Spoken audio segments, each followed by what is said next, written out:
Let's teach the music. Hey guys, welcome back.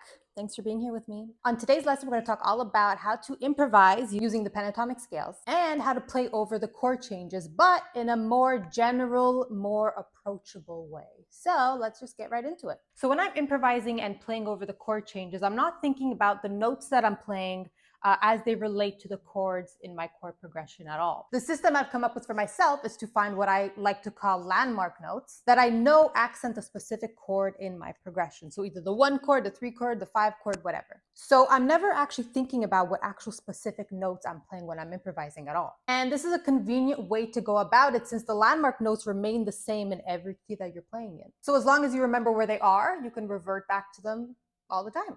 So let's first begin by talking about what chords in your chord progressions you want to focus on accenting. So it's not a bad idea to accent all the chords in your chord progression, but the ones that I like to focus on accenting that I think are the most important are going to be the 1 chord, the 5 chord, and any minor chord that you're playing. So that's either going to be the 2 chord, the 3 chord, or the 6 chord, whichever one you're using in your progression. And the reason I like to focus on those chords specifically is because those are the chords, in my view, that are really the most important. They're the ones that pull the song along. They're the ones that make the song feel resolved. The 4 chord, generally speaking, kind of just sounds fine with any note that you're playing. And the 7 chord, you might not ever even use it. So you don't have to worry about that one. Now, I generally like to use the same pentatonic scales when I'm improvising that I revert back to. Those are the scale shapes that I have embedded in my subconscious that I've just, it's just muscle memory to play those shapes. And then I could just add notes here and there when I feel like I need to.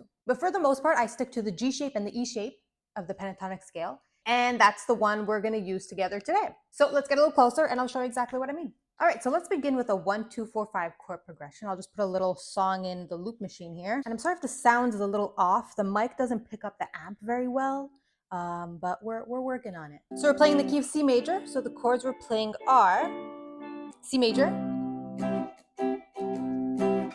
D minor, F major, and G major. And our pentatonic position is going to be up here on the fretboard, right? Our C note is here on the 8th fret. So we want to accent the 1, 5, and minor chord, right? So to accent the 1 chord, we have to hit the 1 note. So we have one right here, here, and here. These are all C notes to accent the C chord. And now the 2 chord landmark notes, so the notes that accent the 2 chord are here, here, and here. The 5 landmark notes, so the notes that are going to accent the 5 chord are here, here, and also here. And now let me mention that there's probably a graph on the screen right now, and the numbers aren't representing the scale degrees, right? They're representing what chord in the progression that specific note accents, all right? And so it doesn't even matter what these notes even are. I'm not even thinking about that as I'm playing. All I know is that these notes accent the 1 chord, the 5 chord, and the 2 chord. But for the sake of this lesson, we'll go over why they work. So the 1 chord is easy, right? It's a C note that accents the C chord, right? The 1 note for the 1 chord. And for the 2 landmark notes, we have a 2 right here, right? This is your A note, and that is going to accent your A note in your D minor chord. So a D minor is made up of a D, F, and an A. So this is going to accent your A note that is in your D minor chord. This 2 landmark note is a D note, so it accents your D minor chord. And we have another 2 landmark note right here, and this is also an A note, so that's going to accent your A note in your D minor chord. And now the 5 landmark note, we have one right here. This is a D note, right?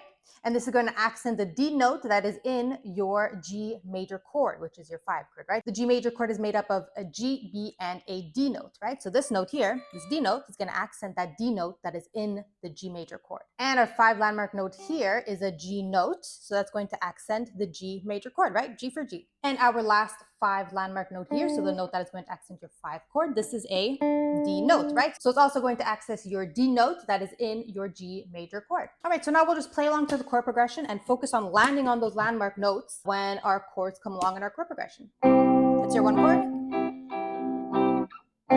It's your 2 chord. 4 chord. 5 chord.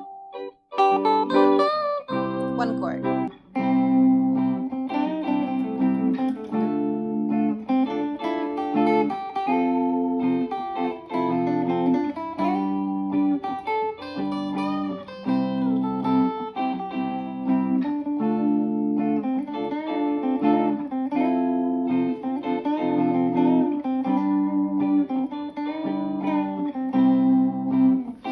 let's play a progression with a 3 chord. So we'll play a 1, 3, 4, 5 chord progression in the key of C major. So the chords will be C major, E minor, F major, and G major. So the 1 and 5 landmark notes remain the same, right? They're exactly the same as the other one.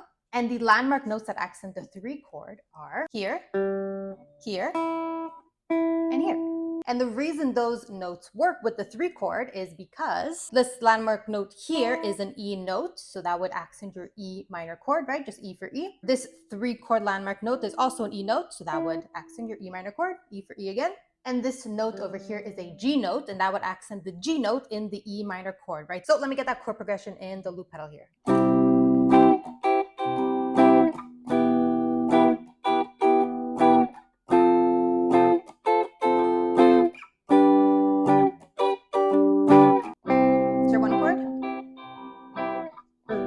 Chord. That's your 4 chord. 5 chord.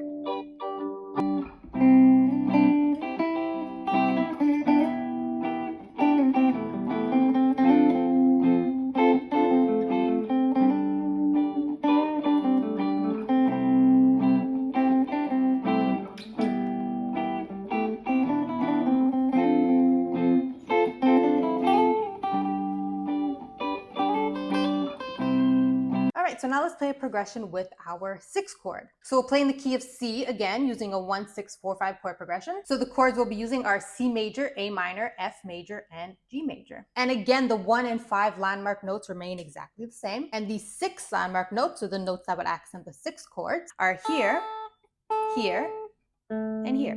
So the 6 landmark notes are easy because these are all A notes. So they all accent the A note in the A minor chord. All right, so let's put a 1, 6, 4, 5 chord progression in the loop here.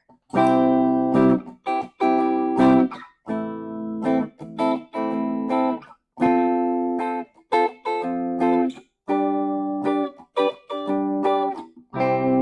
1 chord, 6 chord, 4 chord, 5 chord, 1 chord.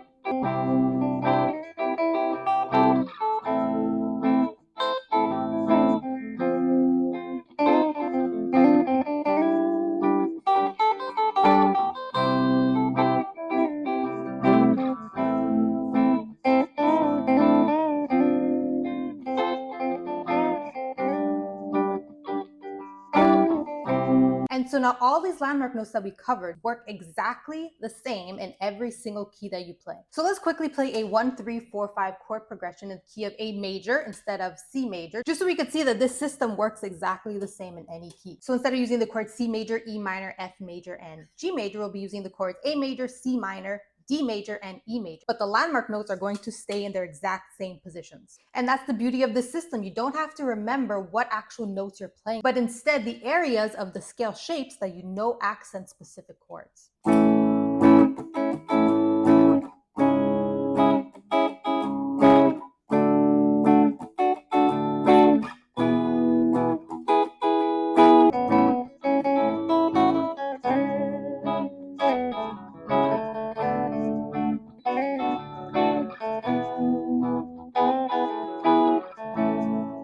All right, guys, so that is it. That is how to improvise using the pentatonic scales and playing over the chord changes. All you have to do is memorize the landmark notes in the pentatonic scale shapes and just really focus on hitting those notes when those specific chords come along in your progression. And that should make a big difference in your improvising. But also, this is just a starting point. So there are other notes in the shapes in the pentatonic scale that will accent different chords. So you could play around with it now that you know how to find them, and just find the one that you like that fits your playing and fits your sound better. So don't forget to let me know what other lessons you'd like to see. And as always, thanks for watching, and I'll see you soon.